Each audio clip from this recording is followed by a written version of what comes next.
Today, I thought I'd go over something a little bit interesting. As I've said in other videos, I think the Leica Q3 takes stunning video. It takes great 4K video, it takes up to 8K video, and the image quality that you get out of this is amazing.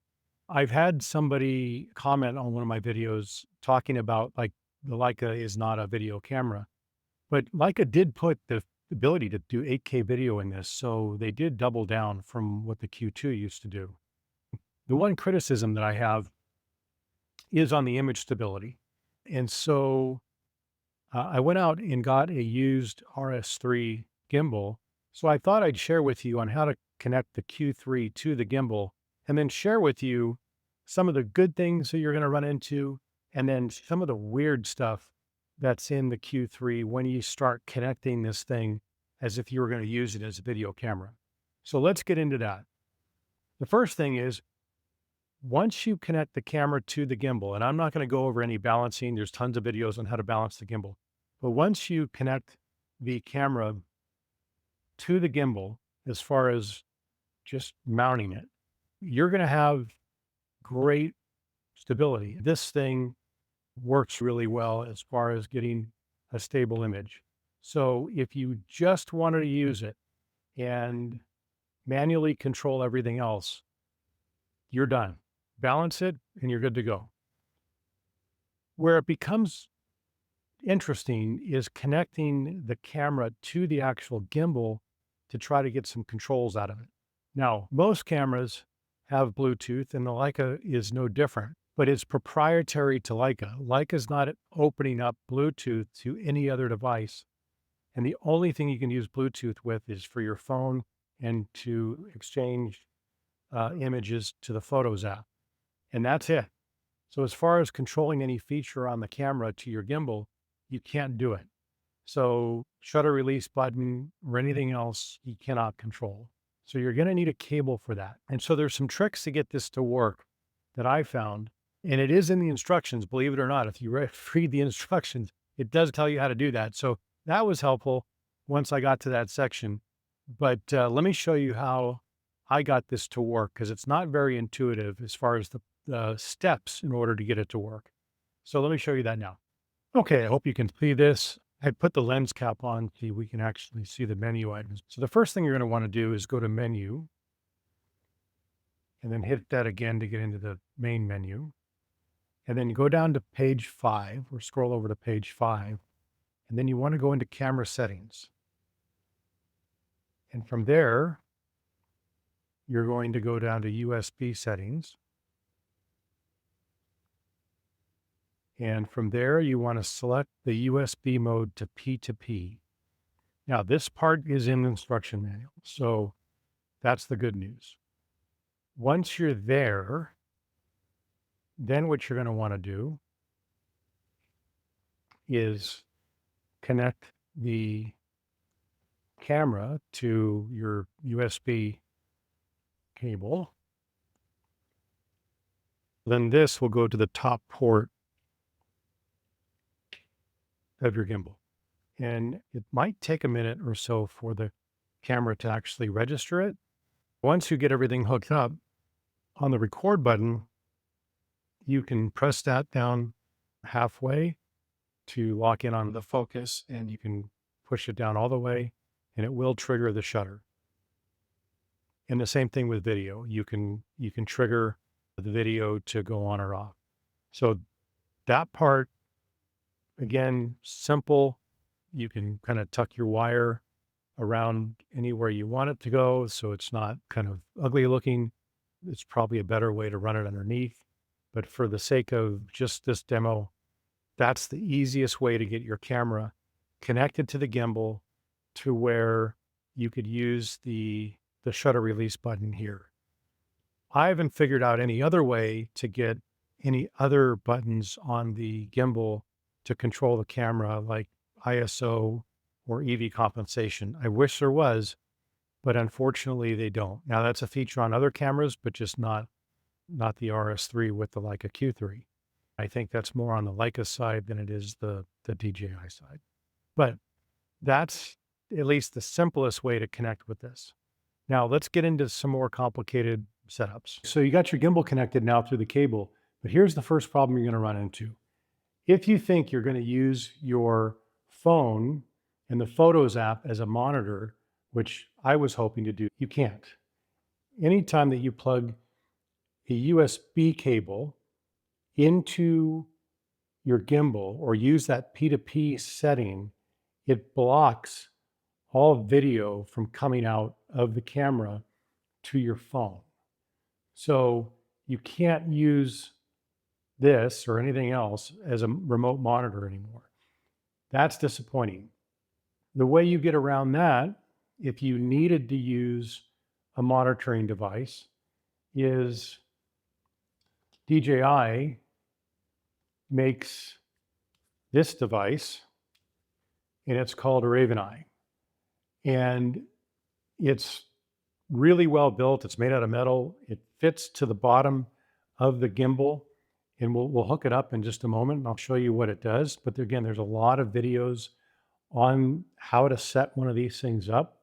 But what this allows you to do is then take the HDMI signal out of the camera and run it through this thing. And then this will wirelessly broadcast that signal to any device that you have. Now, you can only do one device, but it'll let you run it to an iPad or let you run it to your phone. And then you can use that as a monitor. And the reason why I thought about this is there's a gentleman on YouTube. He has a really big Leica channel. And he was using this same exact setup, I think, over at one of the conventions here in Las Vegas. And he was trying to do selfie stuff with it. And the problem was that he couldn't see himself. And so this kind of lets you get around that particular problem. The downside to this is once you connect two things to the Leica, you can't see, you could see the video coming from this to your phone, but then you lose the ability to see anything off your displays of your camera itself. So any of the settings, any of the focus areas, anything that would be useful to you from a control standpoint, you can't see that anymore. And again, that's a known feature where it shuts off the camera displays once you connect two things. Now, if you just connected the RavenEye or the DJI transmitter and you did not want to control the shutter release button, you could unplug the USB cable that we just plugged in, and now you're okay. You have full visual off the camera, and then you have a full visual to your monitor as far as what's going on, but you lose the ability to use the gimbal controls to trigger the shutter release on your camera. I don't know why that is. There's got to be a reason, and if somebody that's watching has figured a workaround, please let me know. I think Leica can open up at least Bluetooth. You're not constrained by whatever signal's going through the connections here to at least allow the shutter control to happen, or allow a wireless transmission to your phone. Now, here's the exception.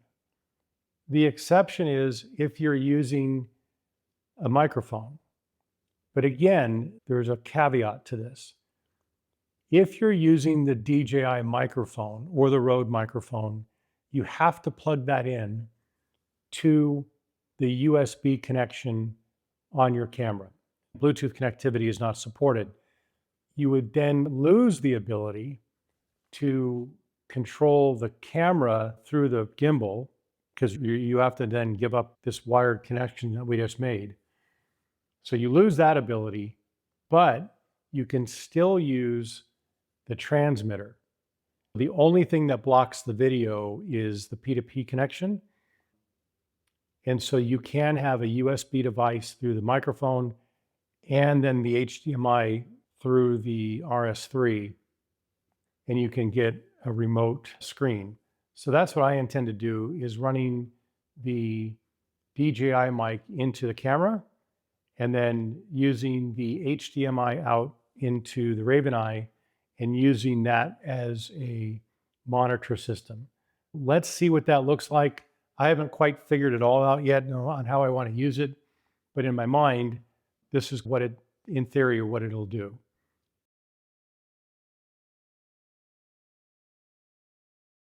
Okay, so some of you are about to lose your minds with this, in maybe a good way or a bad way. But this is what we have set up. Let me walk you through it. We have an HDMI to the DJI Pro transmitter or the RavenEye. Then you have a USB out into the gimbal. Now, what this allows you to do is it actually allows you to enable active track. Just like the Osmo Pocket 3, you can active track, and I'll demo that in a second. But the other thing that this is allowing to do is allowing a Wi-Fi connection between the RavenEye and the iPhone. I could see myself now. The latency is really, really good. And yeah, so this is exactly a really good monitor situation.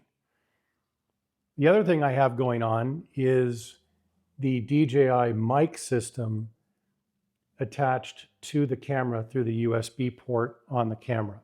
The first question is, why don't you just use the Photos app and wirelessly connect the iPhone to the camera? You can't. Once you connect anything to the USB port from the microphone standpoint, you lose the ability to use the Photos app on the phone. I don't know why. Again, I think that's probably a software limitation on Leica's side that I think they could probably easily fix, but I'm not an engineer. But this is the way I can set it up now, where I can vlog or at least do the videos that I do, and you can actually see yourself. So if you wanted to carry the camera around and vlog, you can, and this works out really, really well. It is heavy, and it is top heavy, and there's probably 100 more ways that I can connect this to where it's not such a kind of a heavy load on the gimbal, but the gimbal will support up to 10 pounds. But to me, this seems to be top heavy, and so I'd want to look for something that kind of redistributes the weight a little bit. There's some mounting points here that you could probably attach a magic arm to and get some mounting there. Or there's a secondary handle that has some cold shoe mounts that I could probably mount the microphone to or something like that. In theory, this is kind of what you're looking at. And you're going to be left with something with a bunch of cables to it, but you can see that it works. Now, the active track is kind of cool because you just touch on whatever you want to track.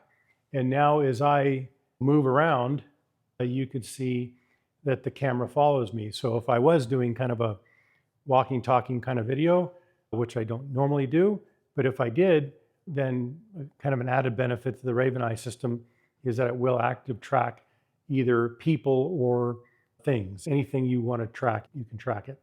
I will leave you with that. Hopefully you can see this okay. Again, for the purist photographer person, you're not going to like this video. I get that. I had a comment on another video where the guy was like, hey, why are you even talking about video? Like, this is a photography type camera. I agree, but it takes really great video. So let's use it for what it's built for. And this is the way I think I'm going to end up using my Q3 as I shoot these videos in the future, just probably with a little bit different layout. With that, I hope you found it useful, and I hope you found it a little bit fun.